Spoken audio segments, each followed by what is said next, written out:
Even back in high school, when I was working in my dad's pharmacy, I made the same mistake using fish oil.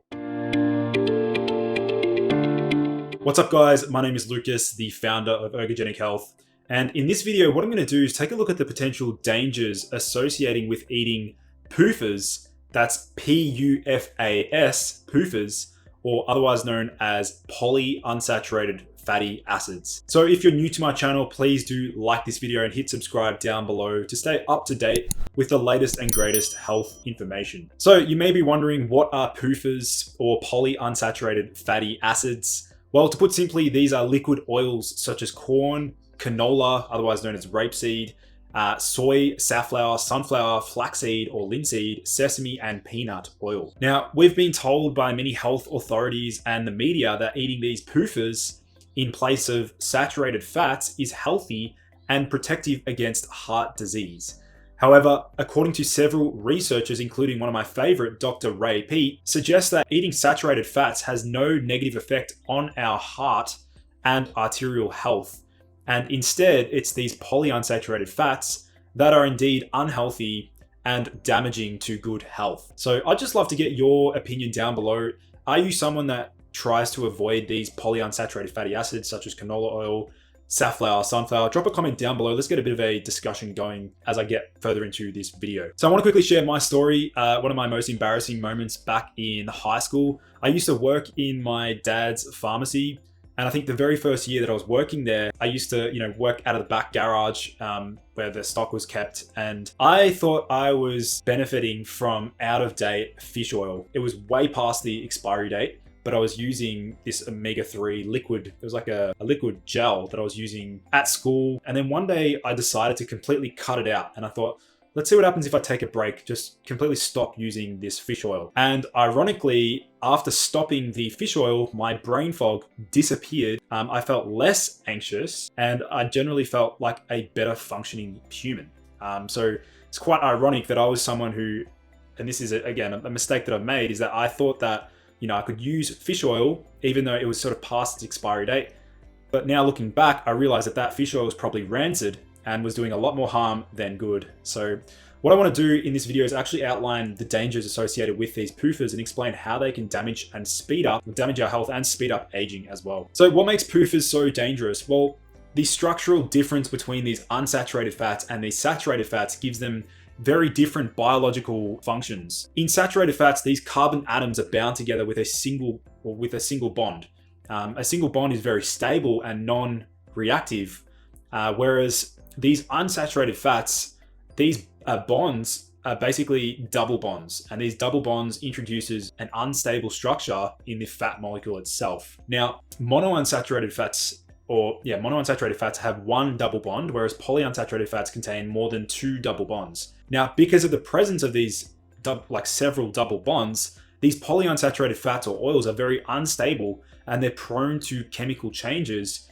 And one of these chemical changes is known as oxidative rancidity. Now, what happens is once they become rancid, it basically causes free radicals, which basically damages various organs and tissues. Now, what actually happens is that they oxidize and they can spread free radical chain damage reactions inside different cells. And the more unsaturated a fat or oil is, the more vulnerable it is to oxidative rancidity. Now, according to many scientists and nutritionists, including Dr. Ray Peat, consumption of these polyunsaturated fats is linked to obesity, cell aging, inflammation, hormonal imbalances, including hypothyroidism, which I'll get onto shortly, and insulin resistance or diabetes. These PUFAs are more prone to oxidation, especially inside the body.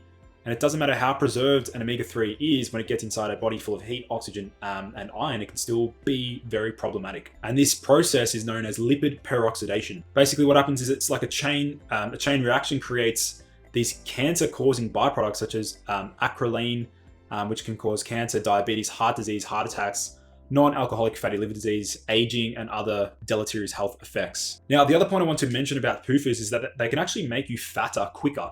And this is due to the free radical processes of oxidative rancidity that can basically affect our thyroid function. And our thyroid function is especially vulnerable to the damage that occurs from these polyunsaturated fats. And these PUFAs are very powerful at inhibiting thyroid function.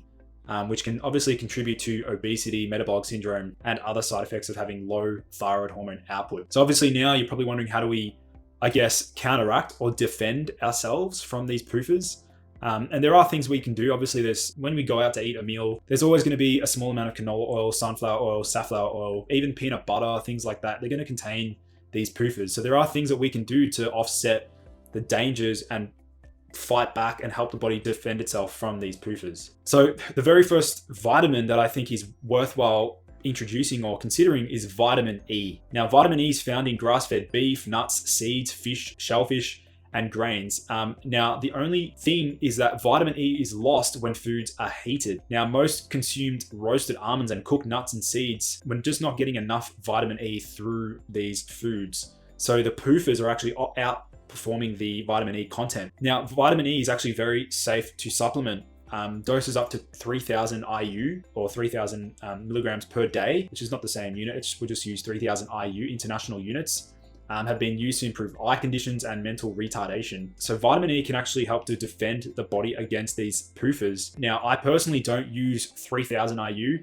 I am someone who sort of uses about 250 to 500 IU if I'm inundated with a massive amount of PUFAs. Vitamin E actually increases the conversion of linoleic acid into saturated fat, and it also obviously protects the skin and also protects against many of the damaging effects of excess iron and calcium. So vitamin E is generally very protective. However, it does have a very long half-life, and it can thin the blood, and then also it can affect other hormones as well. It can act as an estrogen antagonist in the body. I want to quote Dr. Ray Peat. So he mentions the anti-fertility effects of these PUFAs demonstrated in the vitamin E experiments weren't at the time understood to have anything to do with estrogen's anti-fertility effects.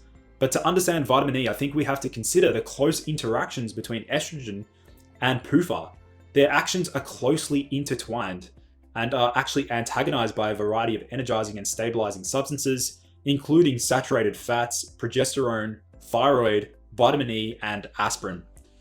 Many of the events involved in inflammation are caused or actually increased by estrogen and decreased by vitamin E. Estrogen causes capillaries to become leaky.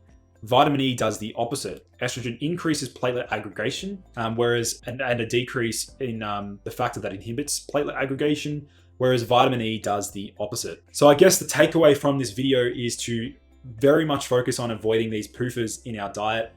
I am someone who personally suggests or recommends consuming, or I even do this myself, I consume fish from wild-caught seafood, maybe 2 to 3 times a week.